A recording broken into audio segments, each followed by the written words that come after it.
जम्मू काश्मीरच्या बारामुल्ला जिल्ह्यात ढगफुटी झाल्यानं जोरदार पाऊस झालेला आहे। मोठ्या प्रमाणात पूर आलाय, त्याच्यामुळे निवासी भागामध्ये पाणी वाट फुटेल तिकडे वाहताना बघायला मिळालं। पाण्याचा प्रवाह मोठा असताना रस्ते पाण्यात गेल्याचं चित्र पाहायला मिळालं। तर तिकडे पहलगाममध्ये मुसळधार पावसाने पूर आला, ज्यामध्ये पूलच वाहून गेले। अनेक जिल्ह्यांशी यामुळे संपर्क तुटलाय।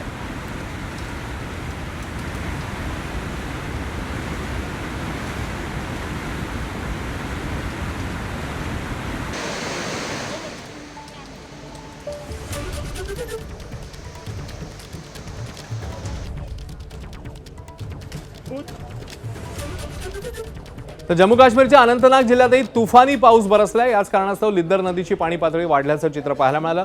सफरचंदांच्या बागांमध्ये पाणी घुसलं, तर शेतीचंही मोठ्या प्रमाणात नुकसान झालंय। तिकडे पुलवामामध्ये देखील जोरदार पावसाचा कहर पाहायला मिळाला। लोकांना सतर्कतेचं आवाहन करण्यात आलं।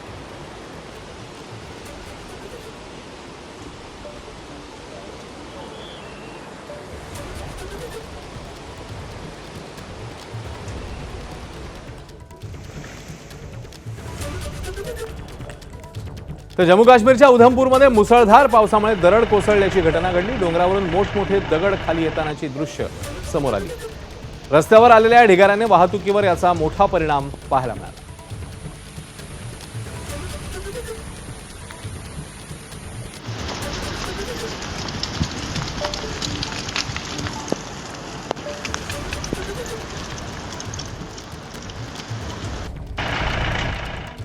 तर तिकडे श्रीनगरमध्ये तुफानी पाऊस झाला। झेलम नदीला पूर आलाय। आजूबाजूच्या भागांमध्ये पुराचा धोका निर्माण झालाय।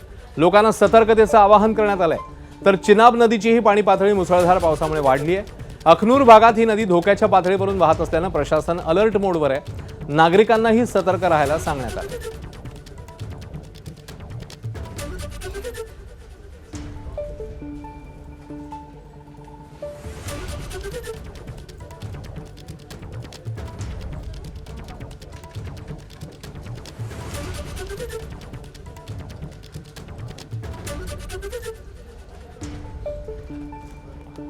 तर जम्मू काश्मीरमधील मुसळधार पावसाचा फटका रस्ते वाहतुकीला मोठ्या प्रमाणात बसलेला आहे। जम्मू श्रीनगर राष्ट्रीय महामार्गावर दरडी कोसळण्याच्या अनेक घटना घडल्या। ढिगाऱ्यामुळे हा महामार्ग बंद करण्यात आला। जनजीवन सुरळीत करण्यासाठी प्रशासनाचे युद्ध पातळीवर प्रयत्न सुरू आहेत।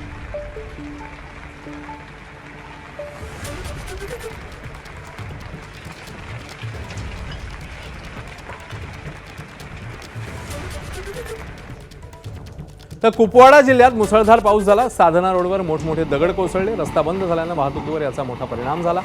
यंत्रणांकडून रस्ता पुन्हा सुरू करण्याच्या दृष्टीने युद्ध पातळीवर प्रयत्न पाहायला मिळाले।